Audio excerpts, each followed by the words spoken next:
Class 7 Science Chapter 1 Nutrition in Plants Part 3. Have you seen or heard of plants that can eat animals? क्या आपने कभी सुना या देखा है प्लांट्स जो एनिमल्स को खाते हैं? There are few plants which trap insects and digest them. कुछ ऐसे प्लांट्स हैं जो अपने अंदर इंसेक्ट्स को लेते हैं और उन्हें डाइजेस्ट कर लेते हैं. Is it not amazing? क्या ये अमेजिंग नहीं है? Since plant may be low green or of other some colors, वो plants green या कोई और कलर के दिखते भी हैं. Look at the plant in figures 1.6. एक फिगर 1.6 फिगर में एक प्लांट को देखिए. 1.6 फिगर इसमें ये पिक्चर प्लांट दिया गया है. लिखा pitcher plant shows the laid out picture. The picture like or jug like structure is a modified part of leaf. The apex of the leaf forms a lid which can open and close the mouth of the pitcher. जो आप यहाँ पर structure देख रहे हैं modified part है वो leaf का.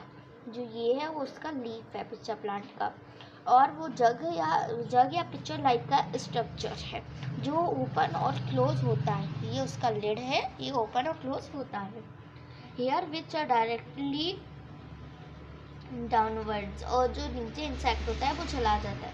When insect land in the picture, जब ये इंसेक्ट इसमें के अंदर जाता है, lid closes and the trap insect get. और जब इंसेक्ट इसके अंदर इंसेक्ट्स इसके अंदर जाता है तो वो अंदर जाके ट्रैप हो जाता है, फिर बाहर नहीं निकलता. The insect is digested by the digestive secreted in the pitcher plant.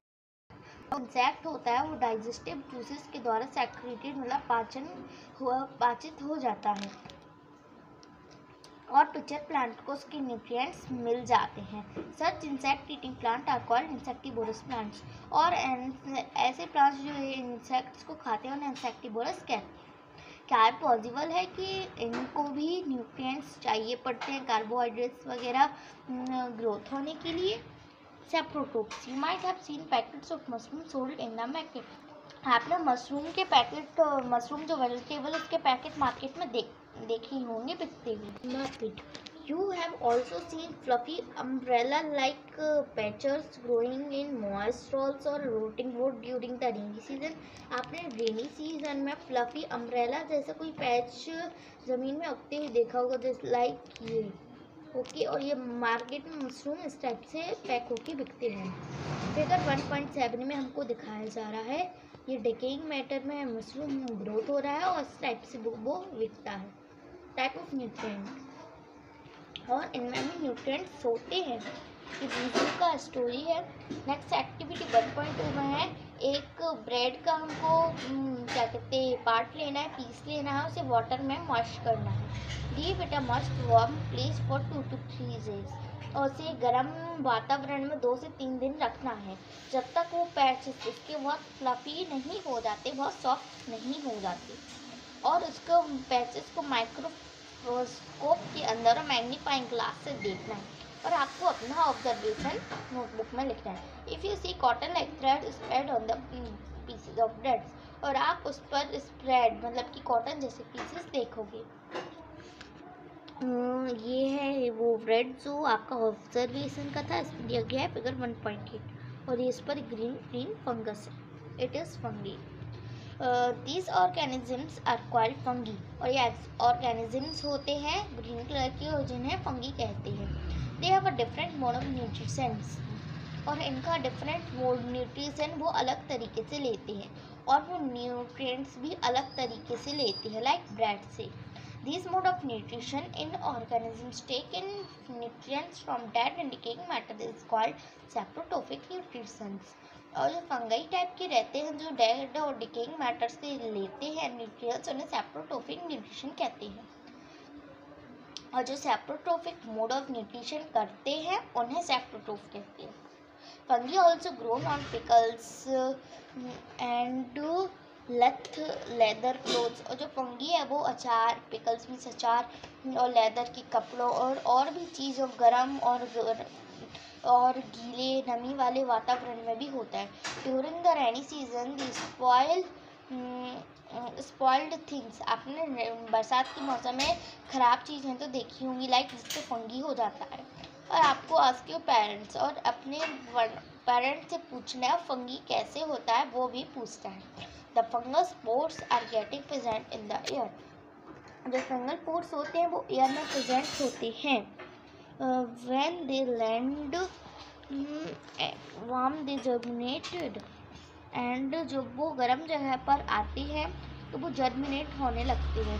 Now you can figure out how we can protect our things from getting spoiled. और अब आप जान चुके हैं कि हम अपनी चीज़ों को ख़राब होने से कैसे बचा सकते हैं। Some organisms live together and share both shelter and nutrients. These relationship is called symbiosis.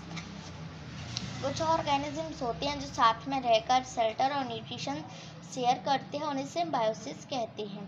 और एग्जाम्पल जैसे कि सर्टेन फंगी, कुछ फंगीज होते हैं जो रूट ऑफ प्लांट्स में पाए जाते हैं, जो उनमें रहते हैं।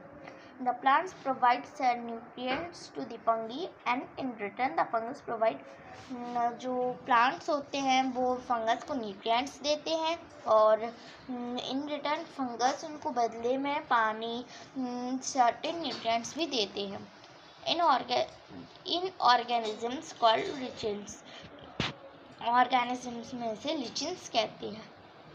अ chlorophyll containing partner which is in algae. और जो क्लोरोफिल होता है वो एक पार्टनर रखता है जिससे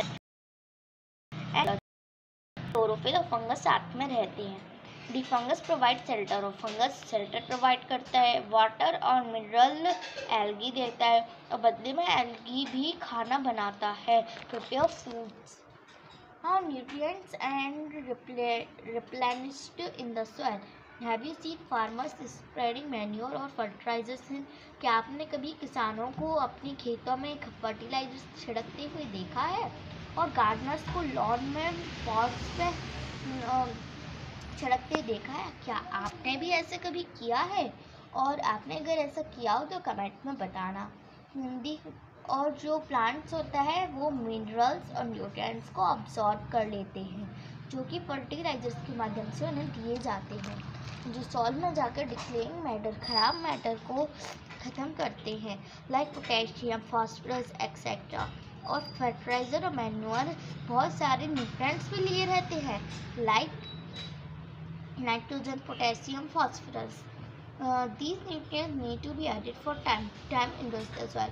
और सॉइल को ख़राब ना होने से बचाने के लिए इन्हें टाइम से टाइम पर देना चाहिए, और प्लांट्स जिससे हेल्दी रहें और न्यूट्रिएंट्स देते रहें।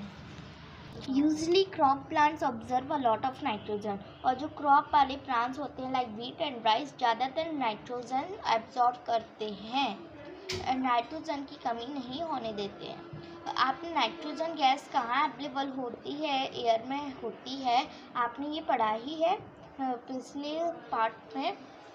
Plants can not use this manner then they can use. और नाइट्रोजन गैस को प्लांट्स इस तरह से यूज़ नहीं करते जिस मैनर में वो कार्बन डाइऑक्साइड को करते हैं, और उन्हें एक नाइट्रोजन का सॉल्यूबल फॉर्म चाहिए होता है, लाइक पतला फॉर्म चाहिए होता है।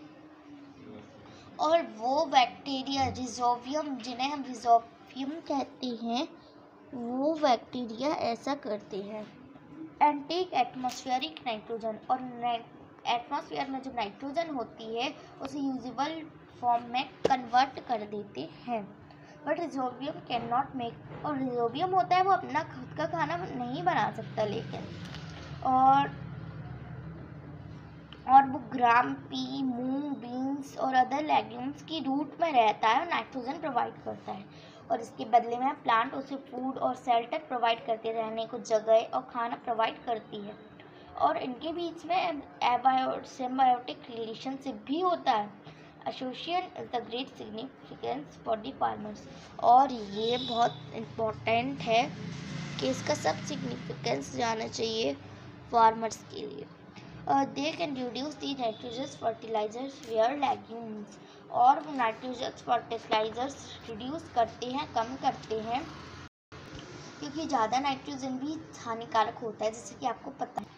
और plants are grown most of pulses. दाल वगैरह में ज़्यादातर लेग्यूमिनस प्लांट होते हैं, ये आपने 6th क्लास में भी पढ़ा है। और इस चैप्टर में आपने ये लर्न किया है कि parasitic, saprotrophic, heterotrophs organisms category, heterotrophs, insectivorous plants, ये सब आपने पढ़ा है।